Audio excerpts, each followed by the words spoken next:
ସରକାରଙ୍କ ତରଫରୁ ଆରମ୍ଭ ହେବାକୁ ଯାଉଛି ସୁଭଦ୍ରା ଯୋଜନା, ଯାହାକି ଅନଲାଇନ୍ ମାଧ୍ୟମରେ ଖୁବ୍ ଜଲ୍ଦି ଏହାର ଆପ୍ଲିକେସନ୍ ଷ୍ଟାର୍ଟ ହେବ। ଏଥିରେ ପ୍ରତ୍ୟେକ ମହିଳାଙ୍କୁ 50,000 ଟଙ୍କା ଲେଖାଏଁ ମିଳିବ।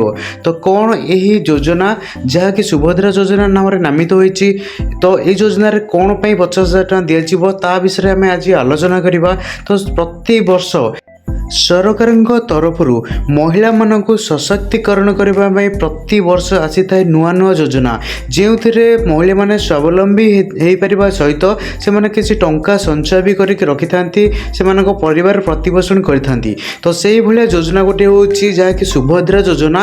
ଏଥିରେ ଆପଣମାନଙ୍କୁ 50,000 ଟଙ୍କା ପ୍ରତ୍ୟେକ ମହିଳାମାନଙ୍କୁ, ଯେଉଁମାନେ ପ୍ରଫେସନାଲ୍ କାମ କରନ୍ତି ବା ଗୃହିଣୀ ହୁଅନ୍ତୁ, ସମସ୍ତଙ୍କୁ ଏଥିରେ 50,000 ଟଙ୍କାର ବେନିଫିଟ୍ ଆପଣ ପାଇପାରିବେ। ଡାଇରେକ୍ଟ ଆପଣଙ୍କ ଆକାଉଣ୍ଟକୁ ପଇସା ଆସିଯିବ 50,000 ଟଙ୍କା, ଯେଉଁଥିରେ ସରକାର ବହୁତ ଜଲ୍ଦି ଏହାକୁ ଅନଲାଇନ୍ ମାଧ୍ୟମରେ ଆପ୍ଲାଏ କରିବା ପାଇଁ ପୋର୍ଟାଲ ବି ବର୍ତ୍ତମାନ ଲଞ୍ଚ କରିବାକୁ ଯାଉଛନ୍ତି। ଏହି ଯୋଜନାଟି କେବେ ଆରମ୍ଭ ହେବ, ଟଙ୍କା କେବେ ମିଳିବ, ଡକୁମେଣ୍ଟ କ'ଣ କ'ଣ ଲାଗିବ, କିପରି ତାକୁ ଅନଲାଇନ୍ ଆପ୍ଲାଏ କରିବା, ସେ ସମସ୍ତ ବିଷୟରେ ବର୍ତ୍ତମାନ ଚାଲନ୍ତୁ ଆମେ ଆଲୋଚନା କରିବା। ହାଇ ଏଭ୍ରିୱାନ୍, ଆମର ୟୁଟ୍ୟୁବ୍ ଚ୍ୟାନେଲ୍ ଇନଫର୍ମେଟିଭ୍ ଓଡ଼ିଶାକୁ ଆପଣମାନଙ୍କୁ ସ୍ୱାଗତ। ବର୍ତ୍ତମାନ ଆମେ ନଜର ପକାଇବା ସୁଭଦ୍ରା ଯୋଜନାର ହାଇଲାଇଟ୍ ଉପରେ। ତ ସ୍କିମ୍ର ନାଁ ହେଉଛି ଓଡ଼ିଶା ସୁଭଦ୍ରା ଯୋଜନା, ଯାହାକି ବର୍ତ୍ତମାନ ଲଞ୍ଚ କରାଯାଇଛି। ଦେଖିଦିଅନ୍ତୁ, ଆନାଉନ୍ସଡ୍ ବାଇ ବିଜେପି ଗଭର୍ଣ୍ଣମେଣ୍ଟ ତରଫରୁ ଏହାକୁ ଆନାଉନ୍ସମେଣ୍ଟ କରାଯାଇଛି, ଯାହାକି ଲଞ୍ଚ କରାଯାଇଥିଲା। ଆନାଉନ୍ସମେଣ୍ଟ କରାଯାଇଥିଲା, ଡେଟ୍ ହେଉଛି 12 ମେ, ଅର୍ଥାତ୍ 12 ତାରିଖ ଦିନ ଏହାକୁ ଆନାଉନ୍ସମେଣ୍ଟ କରାଯାଇଥିଲା ବିଜେପି ତରଫରୁ। ତ ମେନ୍ ଅବଜେକ୍ଟିଭ୍ ଏଥିରେ କ'ଣ ରହୁଛି, ତ ଓମେନ୍ ମାନଙ୍କୁ ସଶକ୍ତିକରଣ କରିବା ପାଇଁ ଏ ଯୋଜନାଟି କାର୍ଯ୍ୟକାରୀ ବର୍ତ୍ତମାନ କରିବାକୁ ଯାଉଛି। ତ ମୋଡ୍ ଅଫ୍ ଆପ୍ଲାଏ କିପରି କରିବେ, ଅନଲାଇନ୍ ଆଉ ଅଫଲାଇନ୍ ଦୁଇଟା ମାଧ୍ୟମରେ ଆପଣଙ୍କର ଏହା ଆପ୍ଲାଏ କରିବା ପାଇଁ ଆପଣଙ୍କୁ ସୁଯୋଗ ଦିଆଯିବ।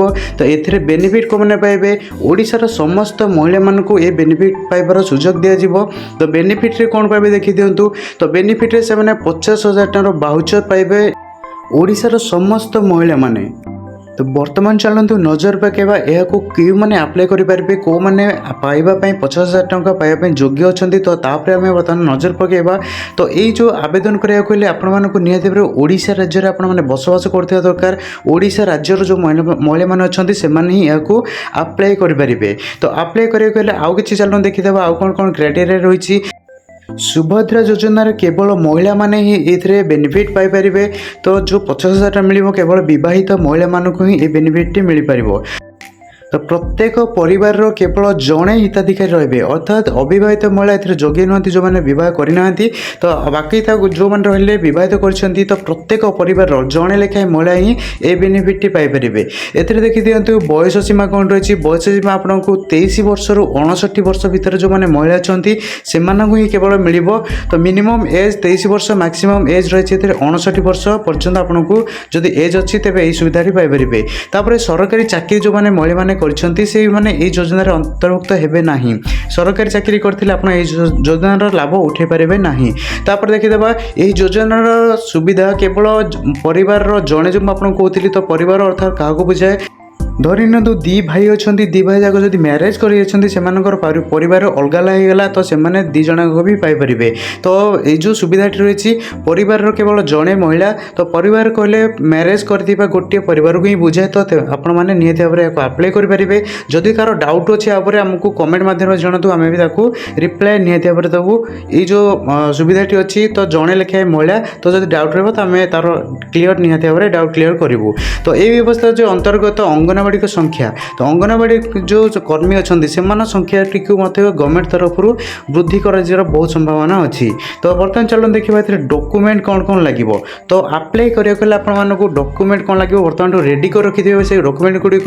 ତ ଆପ୍ଲାଏ କରିବା ପାଇଁ ଦରକାରୀ ନିହାତି ଭାବରେ ଯେଉଁ କାଗଜପତ୍ର ଲାଗୁଛି ସେଥିରେ ଆପଣଙ୍କର ଆସୁଛି ଆଧାର କାର୍ଡ଼, ବ୍ୟାଙ୍କ ଖାତା, ration card, passport size photo, income certificate. ଏଇ ଯେଉଁ ଜିନିଷ ଗୁଡ଼ାକ ଆପଣ ଦେଖିଦିଅନ୍ତୁ। ଇନକମ୍ ସାର୍ଟିଫିକେଟ୍ ଆପଣମାନଙ୍କୁ ଆପ୍ଲାଏ କରିବାକୁ ପଡ଼ିବ। ତ ଇନକମ୍ ସାର୍ଟିଫିକେଟ୍ ଆପଣ କିପରି ଆପ୍ଲାଏ କରିବେ ଆମେ ଭିଡ଼ିଓ ଦେଇଦେବୁ, ଆପଣମାନେ ଦେଖିପାରିବେ।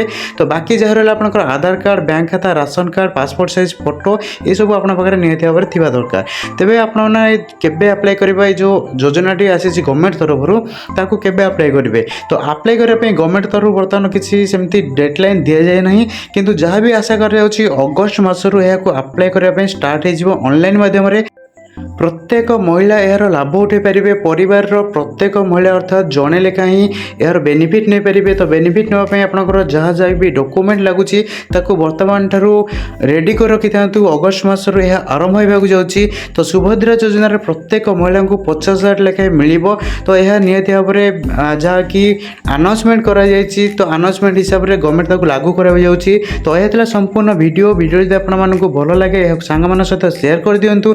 जदि आपने आम चैनल नुआक वीडियो देखते आम चैनल को सब्सक्राइब कर सहित पाखर ऑल आइकन को दबाई दिंतु जमी आम आसुवा समस्त इनफॉर्मेटिव वीडियो गुड़िक आपण प्रथम पहुँच पार। Thank you.